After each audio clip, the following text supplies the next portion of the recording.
It's Kevin Keatsman Uncanceled on 95.7 FM KCMO Talk Radio. Good morning, Kansas City. Welcome to Uncanceled on KCMO Talk Radio 95.7 FM. I'm Kevin Keatsman from the Southwest Command of Uncanceled. And Kevin Keatsman Has Issues, the podcast that we do daily. We've been working remotely the last few days from Phoenix, Arizona, where my oldest son lives, and his wife, who is expecting their first child in December. We thought we'd come out and visit with them for a little bit, and we've done that. We're going to take the next few days off through Labor Day and head up through a couple of national parks, headed up to Zion in Utah. It should be gorgeous. We're looking forward to doing that. Thought I'd share that with you. The next 2 days, I will not be here. Nycki Pace will be filling in. I just spoke with Nycki a little while ago on the phone. She's going to join us coming up at 10:30 on the broadcast today to talk a little bit about something she probably won't discuss much the next couple of days while hosting, but I thought we'd go ahead and set the table here as she was such an integral part of one of the most iconic and legendary radio shows in Kansas City radio history, the Johnny Dare Morning Show. And about 6 months ago, their corporation decided to pull the plug. They were letting employees go nationwide, all kinds of cutbacks, and Nycki got caught up in that thing. But she's obviously extremely talented. She fits in extremely well with this audience. I think you're going to like her as the fill-in host the next couple of days.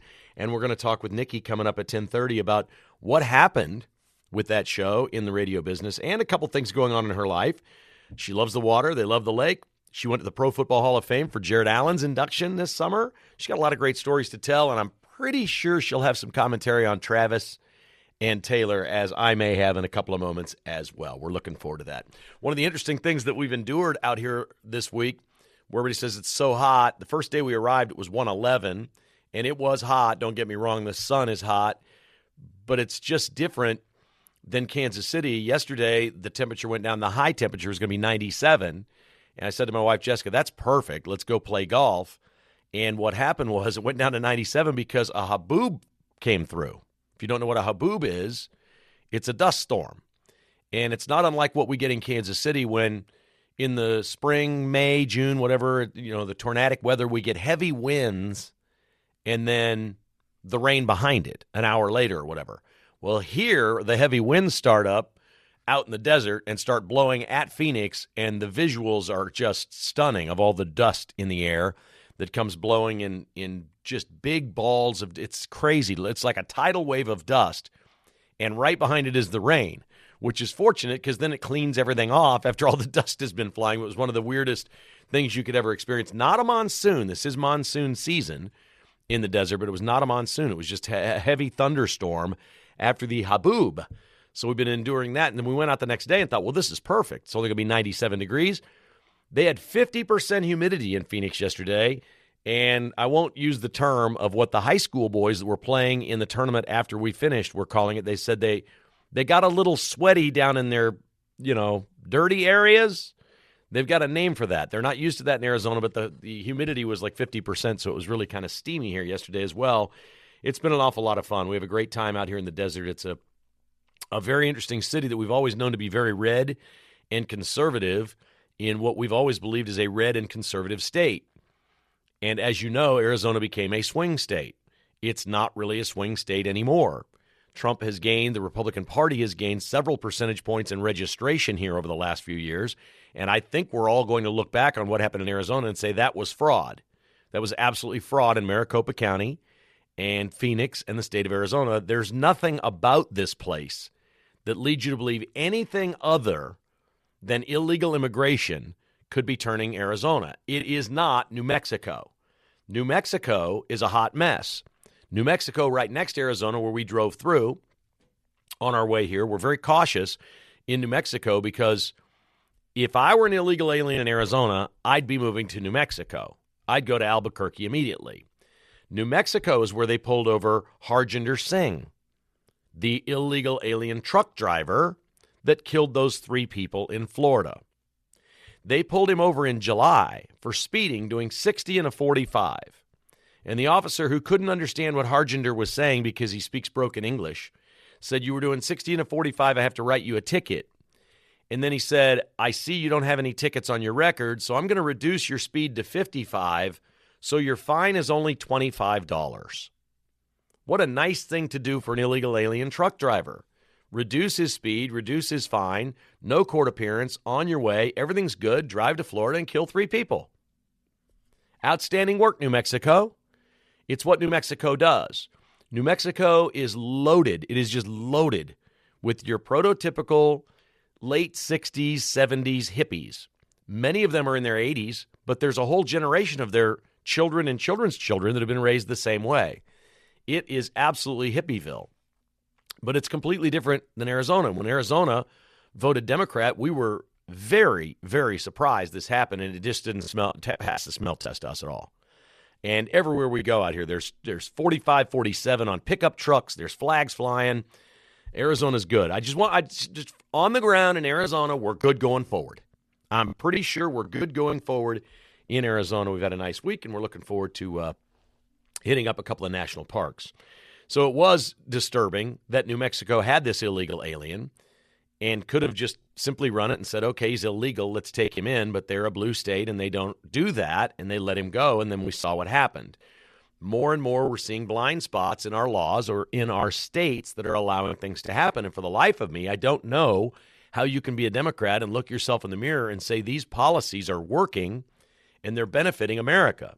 If you issue a driver's license in California to an illegal alien, you catch them speeding in a semi-truck on a surface street. This is not, out on I-40 or something. This is a surface street. He's going 15 miles an hour over with a loaded truck, which is a weapon in and of itself, very hard to stop. You pull him over. He's done that. Oh, we're a blue state. We're just going to let the illegal alien go. And then something bad happens, and it's more sickening than anything else. Okay, I got a little clip here to play for you. This is I know today's show, I listened to a lot of Monday in the Morning this morning, and I'm on board with all this. I think a lot of the woke nonsense is dying. We've seen Cracker Barrel, these things that are happening are quickly getting resolved, and we're in a better place than we were. But there's a local thing happening that I do not understand. And I've known for the last few years, Gene Taylor's the athletic director at Kansas State. And I've tried very hard to get him to embrace the name Farmageddon for the football game against Iowa State and contact John Deere or Farm Bureau Insurance or somebody like that and get a sponsor trophy and have them pay money for their title on the game, the Farm Bureau Farmageddon game, whatever, and have a really cool trophy, something like that. And it's just been crickets. And apparently Iowa State's the same way. And I've never understood why, other than, well, they have so much money, maybe they're lazy, maybe these schools are just flush with cash and they don't need a sponsor, don't need this money. I don't know, but that doesn't sound like athletics to me, but maybe that's the case. Reese Davis from ESPN was on a podcast and let the cat out of the bag. Mark's going to play the audio clip for you here. Let the cat out of the bag that ESPN did not promote Farmageddon, the term, which actually the fans of both teams were calling it Farmageddon this year because it was in Ireland. And he let the cat out of the bag that it's the schools pushing ESPN to not say Farmageddon, and the schools don't want to embrace this either. This is insane. Listen to this. And Farmageddon, if we can call it that, gave us a great slice of it and was very entertaining in a sloppy, delicious way on Saturday. We got a directive that the powers that be, I guess, for the institutions and perhaps from the conference, they weren't big fans of that moniker of Farmageddon. And I don't really understand why, because when something that's not a rivalry historically that's at the forefront of the college football consciousness, and you have a really cool name like that, it's not meant in a derisive way. It's a fun way, because you just mentioned that's in their DNA. It's part of their charter. It's what and they've done wonderful and magnificent things in that field, and it becomes a fun way to identify the game. And, hopefully people won't send emails like that anymore and take away things that make it memorable. That's exactly right. It's the Big 12, Kansas State, and Iowa State not understanding the charm and excellence of the Southeastern Conference, where they have the Egg Bowl and the Iron Bowl and the world's largest outdoor cocktail party. I mean, they embrace these traditions that are silly and fun. Look, I don't know whether this is about the Bible, whether we don't want some sort of reference to Armageddon. I don't know if that's offensive to deeply religious people.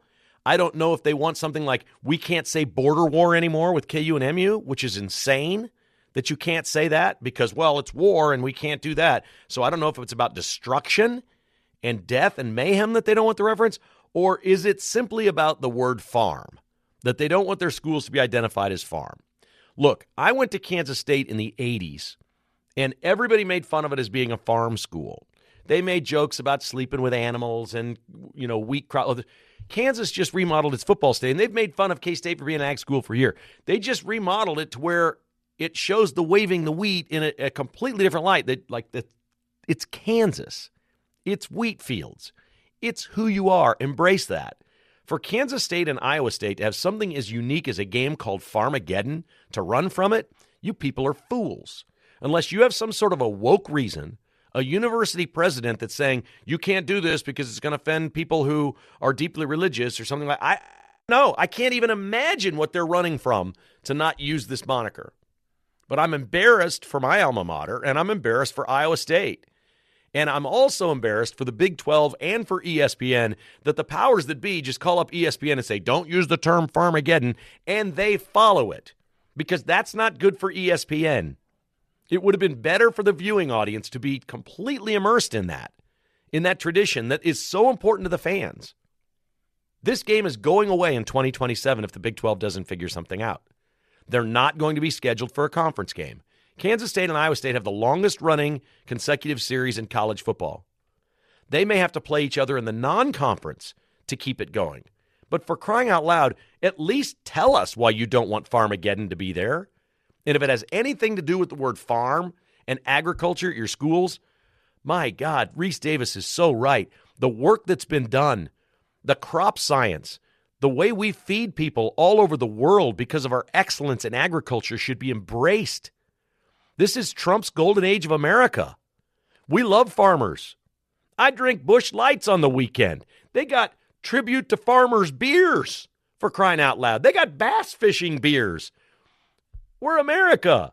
We're MAGA. Embrace it. Be the schools that you are. I'm embarrassed for both of them. As if the game wasn't a train wreck enough for Kansas State, now they don't want to use the term Farmageddon. Shame, shame, shame. 913-408-7957 is the number to call. 913-408-7957. This is Uncanceled. We'll take your calls. And, I haven't commented on Travis and Taylor. We'll probably do that at some point. And Nycki Pace joins us at 10:30. You're on KCMO Talk Radio.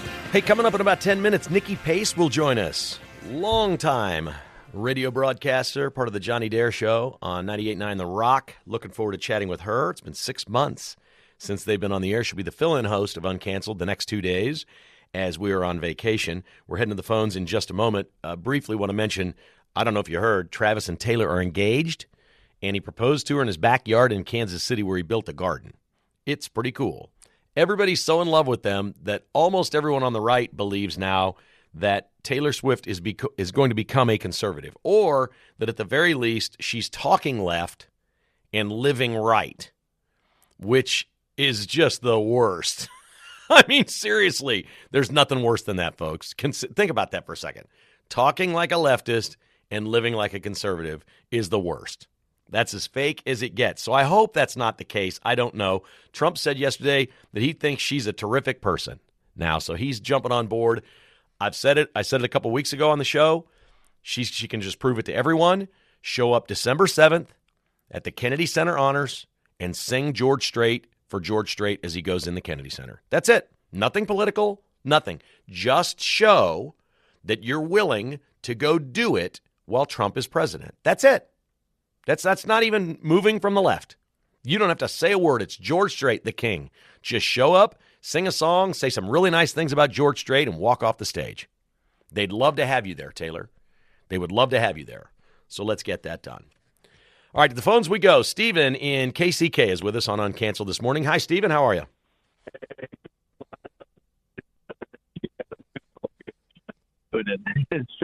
In San Francisco, perhaps, but I was going to talk about Farmageddon. These preseason classics, I think it's just sort of like you have to go along with whatever they want. I remember KU played Notre Dame in one of these deals, and it was just a mess. We had to play in New Jersey in August, and it was terrible, terrible weather. I think K-State made out better than that. If you can play another ranked team, I don't think it's going to hurt K-State at all, other than losing half a game from the Big 12 standings. That's the only thing I would say. I would say don't play a conference opponent in the preseason classic. But it's the Farmageddon is going to be there forever. It's like they tried to make it the border showdown. It's not the border showdown. No one ever calls it that. It's the border war. So it'll go on. And it's been around for 110 years. I don't understand. This sounds like a trivial thing. I know we talk about very serious things on the show. This isn't trivial. These things are all going away and getting better. Is sports going to be the last thing to come around? Well, I mean, let's bring back border war, for God's sake. Why isn't the KU and MU are playing next week? It's the border war. Let's get over it.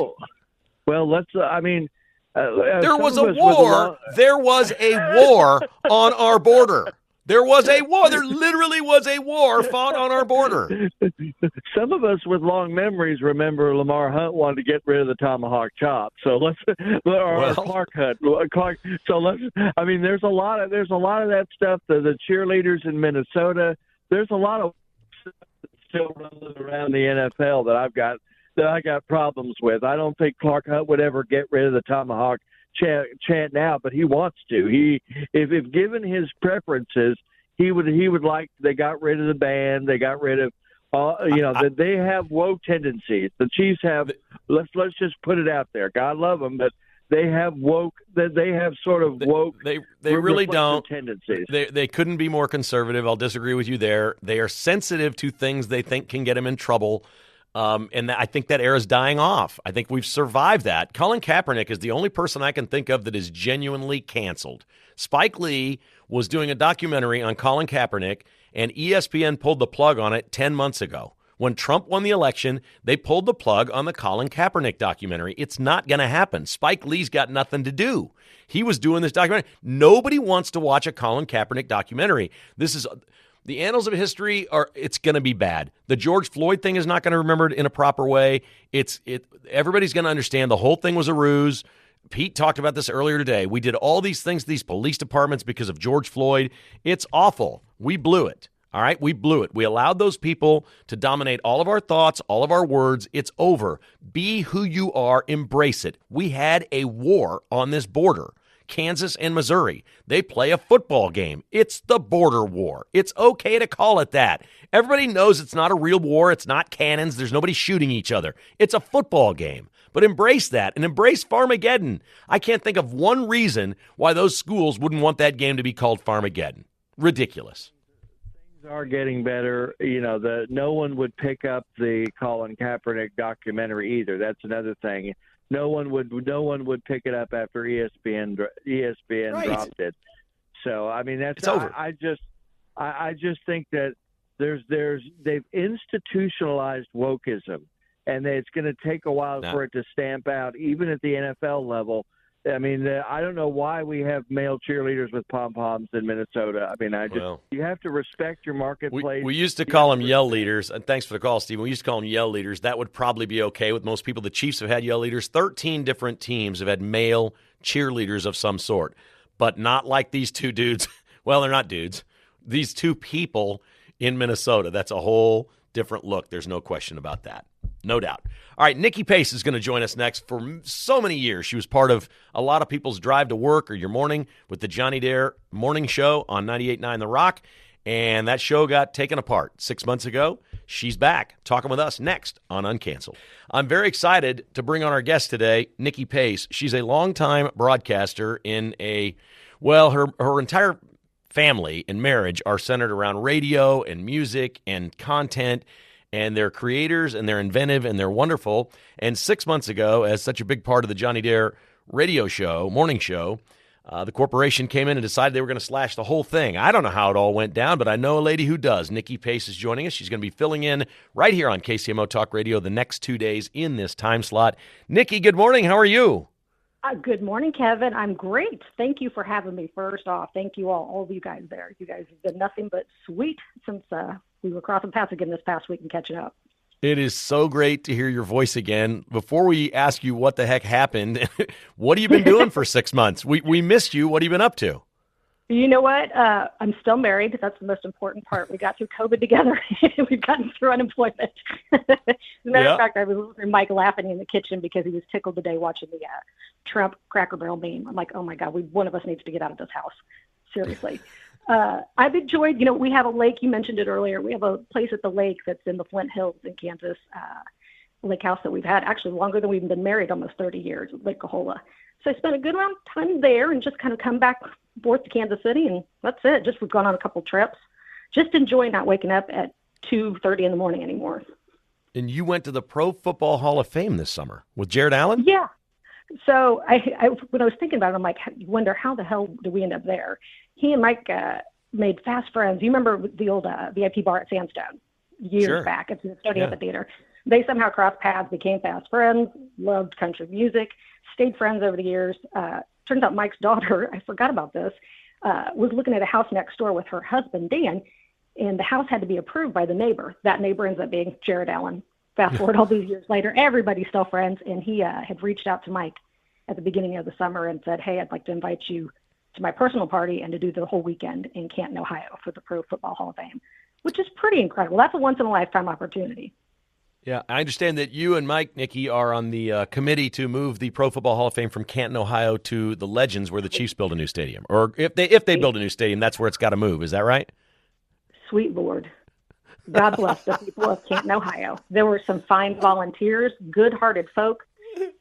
No one should have to go to Canton, Ohio for any other reason. Bless their hearts, but you don't need to go there. And I didn't even mention this earlier. I forgot when we first got to Canton, we were supposed to stay at Fairfield. We pull up and I go, this is a crime scene. You're going to want to rebook somewhere. I don't know what this is. there was seriously, the place was taped with caution tape and duct tape. It was a bad deal. But lovely people, though, lovely folk. However, I'd love to steal that from them. Come to the Legends. And Jared Allen is a lovely dude, too. He's an awesome guy. So his wife and his daughters, absolutely. Yeah. So what happened with the radio show? You literally, did you have any heads up? Did you know anything was going on? Or did they come in and say, hey, tomorrow's your last day, that's that? What the heck happened here with the Johnny Dare Morning Show? So I had been there 10 years from me, and about 2 weeks before, we kind of heard rumblings that the company was talking about making layoffs, cutting here, cutting there, shutting off things. We thought, okay, we'll just, let's not be blindsided. Anything's possible. Sure it is. And so you fast forward to March 7th, and that morning, it was about 9:45 in the morning. We'd just gone into break, had 15 minutes left, and I went to go walk down the hall. And when you see certain people, the joke is you always see some chick from HR nobody ever sees. You're like, oh, damn, she's walking this way. That's what happens, people. I can tell you for my first time of losing a job, that's what happens. But they came in and they talked to us and basically just explained, they were making cuts. And somebody brought up in the middle of the conversation, we'd asked them if they would entertain letting you guys do a final show tomorrow, since that was a Thursday.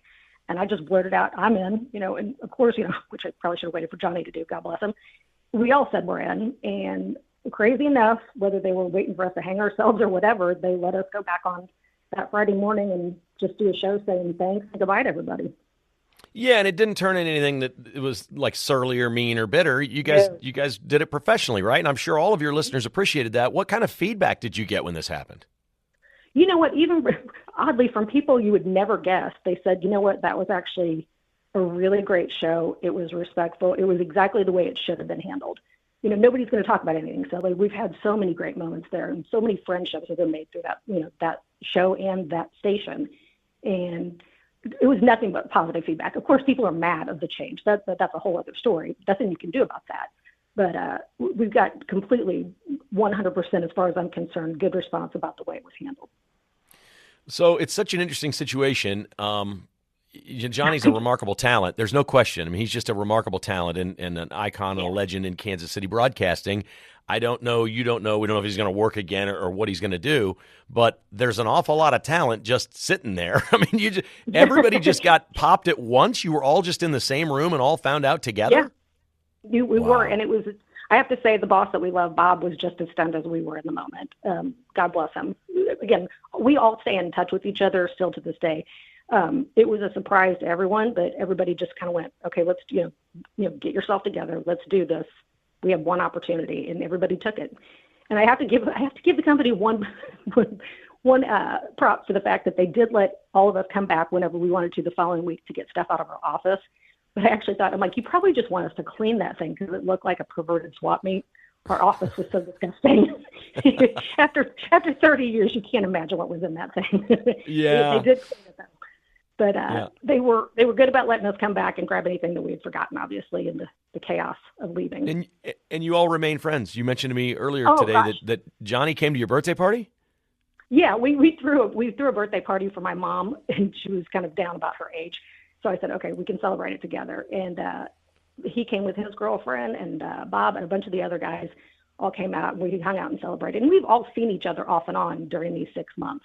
No matter what happened there, it's nothing to do with us. We'll always remain friends, whether we get to work together or not. We're always going to absolutely remain friends and family. Well, I've met Johnny a few times, but I can't say that I really know him or know him well. But what I know the talent, I know the insane following of that show. One of the things I remember most was the big things that he did and you did and the show did for other people. Whether it was around the holidays or not, whether it was a bike ride or something that was always doing something for somebody. What do you think the legacy is of the show? Is it just the pure entertainment value, the connection with the listeners, or the things that were done for people over the years? Because that show did an awful lot of good in our community. You're absolutely right. And that was one of the immediate things we talked about too and that's also what other people bring up. What about Hope for the Holidays? Those guys over their 30 plus years, did so much good when working on that. And it's something to juggle because, when you try to help somebody out, you want to make sure you're helping somebody legit and give them the help that they need. You don't want to have anybody sneaking in, scamming and all that. But to have that not possibly be around again is just a heartbreaking thought because it was so good to so many people in and around the Kansas City area. It wasn't just right here in proper Kansas City. I mean, it was around, basically people were helping people in Topeka, this last time. They were just between helping with charitable efforts and helping people one-on-one, because obviously people need help through the entire year, not just the holidays. Johnny had a system, and he has the greatest group of people around him that all want to jump in and make a difference, and everybody pitch in and do something that's good, not just waste your powers. You can do so much good, not just sit on your ass. We're talking with Nycki Pace. She's going to be the fill-in host for Uncanceled the next 2 days. What the heck are you going to do with this show, Nycki? You're not going to do some Kamala Harris monologue, are you? No, I was going to do a Tucker Carlson montage in honor. Oh, good. That was going to be my gift to you, Whatever it takes. You know what? In total honesty, we've talked. I love just laughing, and I love Kansas City. It's going to be a combination of any and all that. I will make sure to touch on the loophole with Missouri child brides. We will cover that. We will also cover MUFON coming to Belton, Missouri this weekend for you UFO fans. And, of course, Taylor Swift.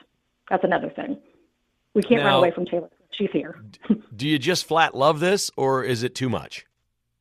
You know what? When they first got together, I thought, this is such a weird combination. It totally makes sense to me. Like, I love this for both of them. I think it's great. And they both seem like genuinely good people. And I can tell you, because as you mentioned before, Mike had worked in country music for 700 years. We got to watch her start in country music and travel with her mom, and she came out to tie the two together. Jared Allen actually is looking for a picture that was taken of him and Taylor Swift from 20 some odd years ago from one of her visits to Kansas City because he's such a huge fan of Taylor Swift, now with his daughters as well. But she has been nothing but kind and generous. And how do you not cheer for somebody like that? I know it's an overload with the media, but you got to root for that, especially Travis Kelce's incredible too. Yeah, they seem to have their way with dealing with it. And I was really impressed this offseason. They disappeared for like 3 weeks to some island somewhere, and nobody knew where they were. And then after they were done, they posted a couple pictures on social media from their vacation. I've always believed, when Tiger Woods was just like the most famous person on the planet, he remained very private. We look back at all the things that he did and nobody knew about it. The flip side at that time was a singer named Britney Spears, that everything was out in the open. I've always maintained that if you have the wherewithal that these two have, if they want to get away, be private, and not be in the limelight, you can do that. They seem to handle that really well. Yeah, and I think it helps with the group around them that their friends and family are, legit and have their best interest in mind, they're going to help you try to get that game plan taken care of too. I'm with you. I'm like, I think they're both so level-headed about it. All right. This is out of my area of expertise. I will ask you just your opinion. How long until Taylor Swift is pregnant? Ooh, that's a good question. I'm saying within the year. Yeah. I'm going with the year. Well, first of all, we don't know when they're getting married. We don't have a wedding date yet, right? We don't know that. If I found out in a week that they've been married for already 9 months, I wouldn't be surprised either. Nothing would surprise me because they're so good about sneaking around. You got to give them credit. I'm like, she may already be pregnant. Who knows? Whatever the case is, I'm rooting. I don't think he asks, and I don't think she says yes if they hadn't already discussed it. I think they know exactly what their plan is for kids. And Travis said he wants to stay around football, but doesn't want a full-time job because he wants to focus on his family. And I think when he said that about 10 days ago, he had just proposed to her, and what he was talking about was being around his kids. I think they're ready to go. I think that's going to be something to see. Right. Again, why would you not cheer that on? Right. We'll finally have a royal baby in America. This is like we got our own royal family. Oh, my God. We were only going to have Honey Boo Boo in that clan for a while. Now we finally have something legit, something so much better than Mama June. That's awesome. Nycki, it is great catching up with you. I'm so happy you're in the next 2 days, and I can't thank you enough for agreeing to fill in, make anything you want of the show. It really is just kind of a hodgepodge of whatever you like. It's all good, and we really appreciate you doing it. I know the guys that you know them well, and you're going to have a great time. Have some fun with it, okay? Thank you, and have a terrific, safe vacation. Thank you so much. Thank you. That's Nycki Pace, longtime legendary Kansas City broadcaster in radio, big part of the Johnny Dare Morning Show. She'll be hosting Uncanceled the next 2 days right here on KCMO Talk Radio. Okay, when we come back, we're going to check in with Mark. You won't believe what a Texas Tech quarterback has done with his NIL money. He got a bunch of money. Wait till you hear how he spent it. Next on KCMO. All right, grab your spreadsheets and your pencils. In a couple of minutes, Mark and I will give you our football picks of the week. We are each 1-0 on the season from last Friday, but since I'm not in on Friday, we're going to do them today. So grab your pencil. In a couple of minutes, we'll have that one for you.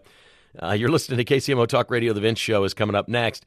In Lubbock, Texas, their quarterback, Baron Morton, Mark Van Sickle, received a pile of NIL money, as starting quarterbacks do. They get a lot of money, a couple $1 million. This young man took all of his money and paid cash for what? A house for his mom. Gosh, that's a great guess. But no, I'm going to guess mom and dad are doing okay. Mm-hmm. He purchased 150 acres of hunting land and is starting a hunting leasing business. Nice. Now, come on, that's fantastic. That's pretty sweet. He's like, I don't know if I'm ever going to get money playing football. I'm getting paid here. His dream was to own hunting land and have an operation where he leases the land to hunters, and he purchased 150 acres with cash. And that's down in Texas, I assume? Yeah, I assumed. I didn't see. Yeah, I mean, West Texas is fertile. There's all kinds of places in Texas to hunt. I just think that's, man, I love the great stories, these NIL great stories that are coming out. There's some bad ones. Guys are blowing their money on cars and stupid things like that. But let me ask you this, Mark. What do you think about Chipotle? They've offered free cards for 1 year, good for any day you want to come eat at Chipotle, for all the football players, the student athletes at Florida, Georgia, and Ohio State. But only those 3 schools.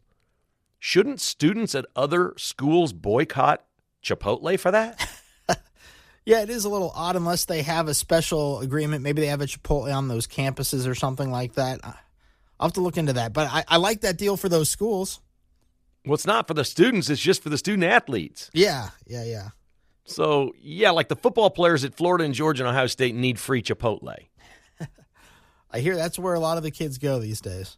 Yeah, I love Chipotle. I've got no issue there. I thought that was an odd thing that they didn't do it either nationally or like an entire conference or something like that. It seemed a little random that it was those 3 schools. So that was odd to me. Okay, how about this? Let's do our picks, and then I'll ask you about the Royals, okay? We were each 1-0 last week. We're going to offer up one. Mark does the college football show Saturday mornings at 7, the pro football show on Sundays as well, right here on KCMO Talk Radio. And we're going to try to hit. We had a listener hit the parlay of our 2 picks last week. You think he's going to double up this week? He might try to double up. He put 25 on our 2 picks and won, I think it was $118. All right. Okay, I'll let you go first because yours is much better thought out than mine. All right. I'm taking so LSU at Clemson is the headline game Saturday night on ABC, 6:30 kickoff. I've got Clemson winning that game. They're the home team. They're a 2.5-point favorite at home over LSU. LSU cannot win their home opener. Brian Kelly has been terrible in that spot since he's taken over that job. I don't think they're going to win this one on the road at Clemson. I got Clemson minus 2.5. All right, I'm going to take Ohio State minus 1.5 against Texas, and I'm not going to sit here and tell you I know everything about the rosters of these two teams, but what I know is this: Texas will disappoint you every time you think they're going to be great. So they're the first number one team in the country preseason to not be favored in their first game. They're the underdog in this, even though they're ranked number one. Arch Manning's taking over as the quarterback. He played a little last year. I think he's a talented guy and all that, and I think Texas is an excellent football team. I just don't see it, man. They're going out on the road. They got to go try to win this game. I mean, Ohio State has the pedigree, and there is a feeling right now in college football, there is a feeling that the Big Ten is better than the SEC. A lot of people don't want to say that or admit it, but they've had scoreboard the last few years, and I think Ohio State takes pride in that, and I think they're going to play rock-solid football and beat Texas. Nice. I like that. I mean, I can just give you the reason is Texas didn't do a whole lot of damage in the Big 12. I don't know how they're going to go into the SEC and own that league. You know what I mean? Yeah, it makes sense. Texas always disappoints. Did the Royals keep their season alive with a miracle last night, Mark? Yes, they did. I thought they were cooked going into the 8th inning down 4-0. They couldn't score. They couldn't hit. And then all of a sudden, out of nowhere, 5 runs. I think that saved their season. I mean, they were done. Were you not feeling in the 8th inning down 4-0 at lowly Chicago, nobody in the seats, no life to the game. They only had 2 hits in the game before. Were you not thinking the Royals are about to have their season end with a sweep at the hands of the White Sox? And not scoring any runs last night would have just been devastating back-to-back nights. But they came through. They surprised me. They really did. I didn't think they were going to do it. I don't know how they did it, but they did, and we'll take that. We like that. So, look, I don't think they're going to make it. I still don't. The team's ahead of them. Seattle's playing better. Those teams are winning. I don't think the Royals can catch. I think the hope here is not can the Royals go qualify for the wild card. It's will one of the other 3 teams puke all over themselves and give it away. Don't you think that's the better chance? Yeah, and there's a big series in the middle of September. Seattle's coming to town, so that's going to be a huge series. And I think at that point, after that series, we will know much more about who's going to be in, who's going to be out. And the Royals got a little unlucky last week. The Red Sox won 3 games in a row against the Yankees before the Yankees won one. We needed the Yankees to sweep that series. They were at home against the Red Sox.